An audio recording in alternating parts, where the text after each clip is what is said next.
Hello प्यारे बच्चों, स्वागत है आप सभी का दीपांशु क्लासेस के इस यूट्यूब चैनल पर। मैं दीपांशु यादव आप सभी का अपने यूट्यूब चैनल पर हार्दिक स्वागत करता हूं।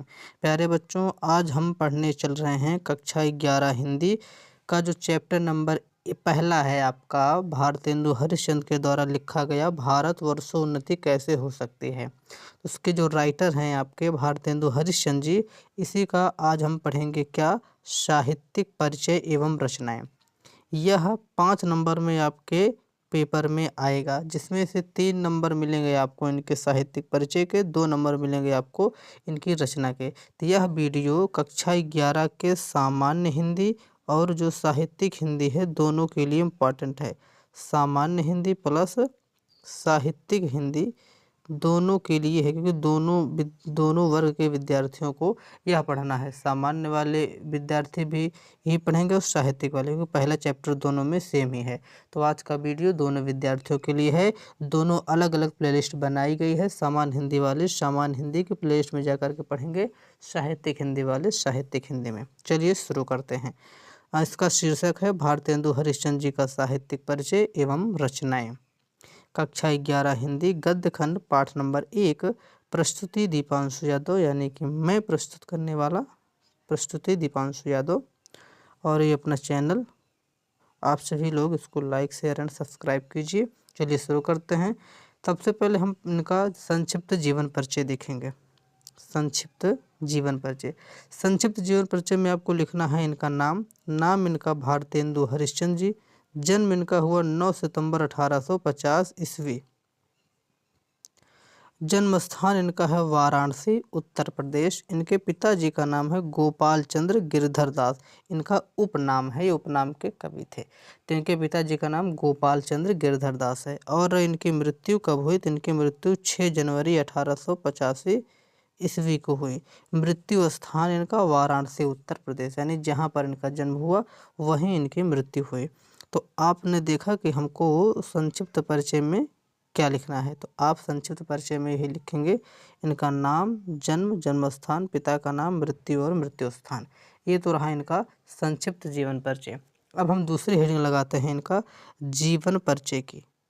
जीवन परिचय में आप लिखेंगे कि भारतेंदु हरिश्चंद्र जी हिंदी नवजागरण के अग्रदूत माने जाते हैं। ये बाल्यकाल से ही प्रतिभाशाली व्यक्ति थे। प्रतिभाशाली का होने का मतलब यह है कि इनके अंदर शुरू से ही अच्छे गुण दिखाई देने लगे थे। ये हर कार्य को बहुत ही कुशलता से करें, तो ये हमारी क्या होती है कि इनके अंदर वो प्रतिभा झलकती थी, एक हुनर झलकता था। तो बाल्यकाल से ही प्रतिभाशाली व्यक्ति रहे। मात्र 5 वर्ष की अवस्था में ही उन्होंने कविता लेखन प्रारंभ कर दिया था। 5 साल की अवस्था में ही इन्होंने क्या किया, कविता लिखना प्रारंभ कर दिया। 14 वर्ष की आयु में उनके पिताजी का निधन हो गया। किनके पिताजी का, तो भारतेंदु हरिश्चंद्र जी के पिताजी का निधन हो गया जब उनकी उम्र महज 14 वर्ष थी, जिससे उनका जीवन कष्टमय हो गया। परंतु उन्होंने साहित्य सेवा नहीं त्यागी या नहीं छोड़ी। वे हिंदी भाषा के विकास के लिए आजीवन कार्यरत रहे, यानी कि वे हिंदी भाषा के विकास के लिए आजीवन कार्य करते रहे। उन्हें हिंदी साहित्य का भारतेंदु और आधुनिक हिंदी साहित्य का जनक कहा जाता है। उन्हें हिंदी साहित्य का भारतेंदु और आधुनिक हिंदी साहित्य का जनक कहा जाता है। यहाँ से एक प्रश्न आ सकता है आपके पेपर में कि आधुनिक हिंदी साहित्य के जनक कौन हैं, तो आपके भारतेंदु हरिश्चंद्र जी हैं आधुनिक हिंदी के जनक। क्लियर।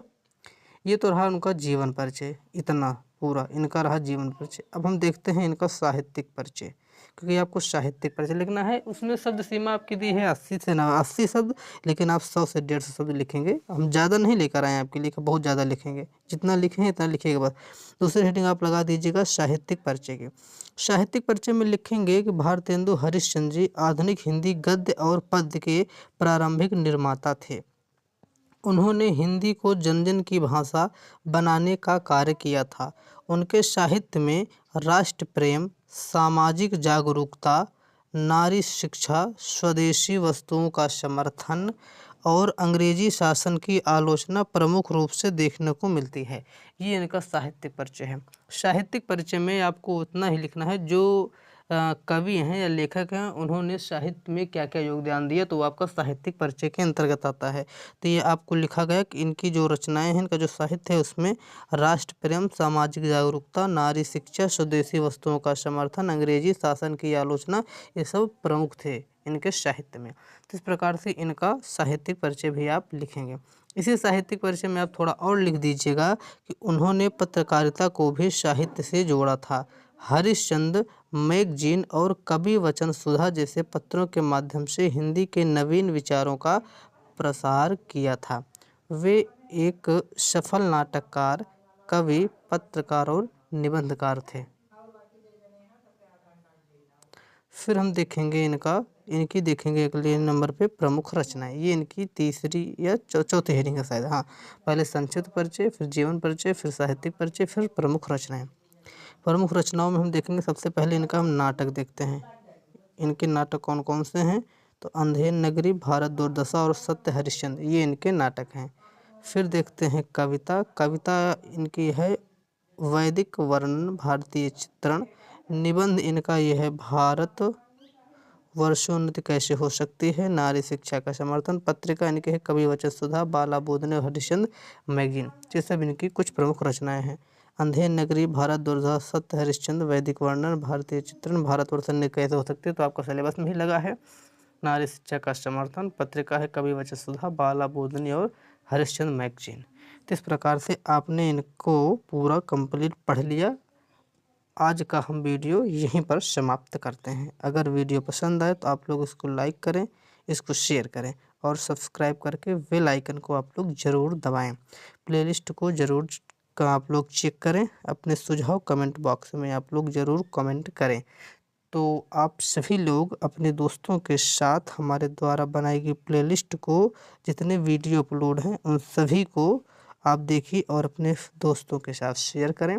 फिर मिलेंगे नेक्स्ट वीडियो में, और आप सभी के लिए हंसने वाली इमोजी ये साथ लेकर आए हैं। आप लोग इसी प्रकार से हंसते रहें, मुस्कुराते रहें।